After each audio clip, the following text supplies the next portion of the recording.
"What's the name of your great-grandfather?" I couldn't tell you mine, and that stopped me cold. Because if time forgets almost all of us, then what are we racing toward? If you're 55 and still running, or 70 and wondering what it was all for? You felt that question. Here's what I learned the hard way. Pressure to leave a legacy is a thief. It steals your Tuesday morning, your quiet cup of coffee, the life that's already here. I'm going to tell you about a man who figured this out at 72. He didn't build something bigger. He put something down. And what happened next changed everything. Stay with me, because this is the conversation I wish someone had with me 30 years ago. Let me tell you about a man named Arthur, 67 years old, retired civil engineer, spent 36 years doing careful, important work. His house was paid off. His kids were settled. By every measure the world uses, Arthur had built a life worth building. But Arthur could not rest. Even in retirement, he was still at it, still writing things down, still organizing his memories into something that looked like a legacy, still polishing the story of himself for an audience he couldn't quite name. He told me once, and this is the line I have never forgotten. He said, "I am so busy thinking about how I will be remembered that I keep missing the Tuesday I am actually living in." That one landed hard, because how many Tuesdays have you missed? Be honest with yourself here, not harsh, just honest. How many ordinary mornings have passed where everything was actually fine? The light was good, the day was yours, the coffee was exactly right, and you were somewhere else entirely in your head. Planning, worrying, wondering what any of it would amount to in the end? Here is a quiet truth that most people never say out loud. Almost everyone gets forgotten, not because they didn't matter, not because they didn't try, but because that is simply how time moves. Your children know you. Your grandchildren will carry something of you. Your great-grandchildren, perhaps, will hear your name. And after that, the world keeps going. It always has. I know how that sounds. And I know some part of you just tensed up. That's okay. It means you have cared deeply about your life. Caring deeply is never the problem. The problem is when the fear of being forgotten pulls you right out of the life that is actually happening around you. Think about the weight for a moment, not the weight of responsibility. I know you carried that, decades of it.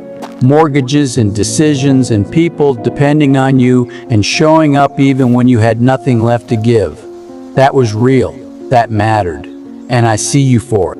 But I am talking about a different weight, the invisible one, the pressure to mean something beyond your years, to leave a mark that outlasts you, to be the kind of person that history approves of.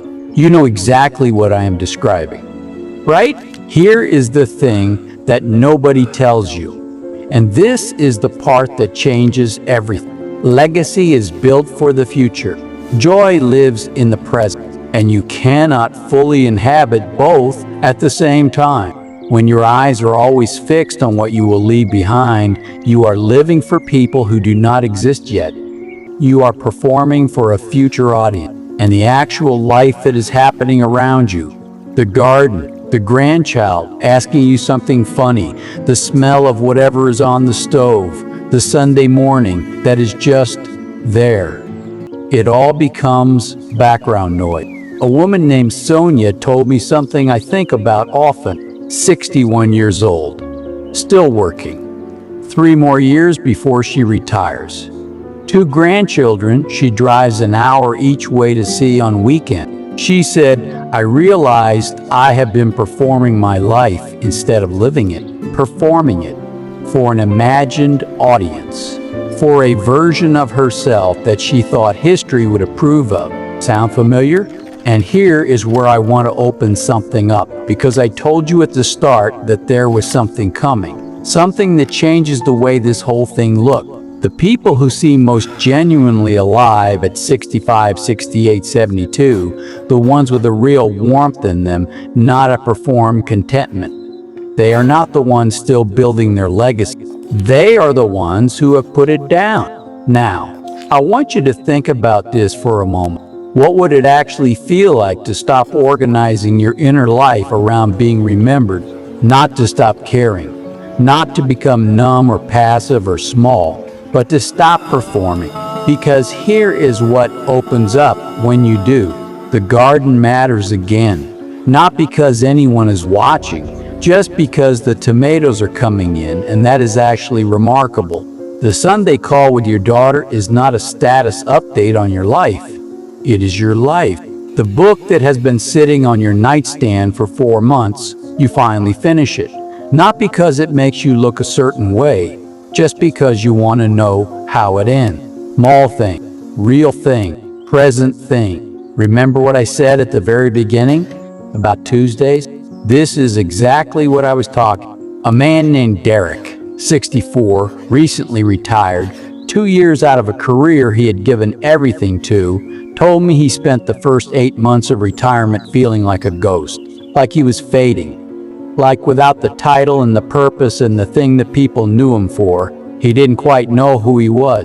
And then, one afternoon, for no particular reason, he drove out to a lake he used to fish at when he was young.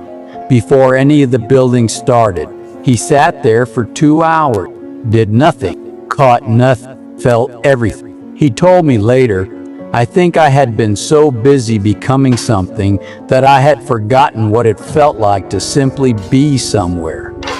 That is the move. Simple, but not easy. Because everything in you has been trained across decades to measure a day by what it produced, by what impression it left, by whether it contributed to the larger project of being remembered.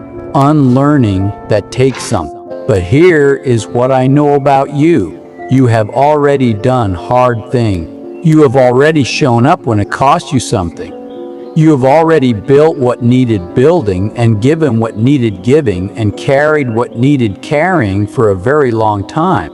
You do not have to keep proving it, not anymore. So here is one small thing, just one. Find something, anything, that you would genuinely enjoy today, even if no one ever found out, even if it left no trace, even if it added nothing to your legacy or your reputation or the story people tell about you at a dinner table. A walk somewhere you have walked before but never really noticed. A piece of music you have not let yourself sit with in years.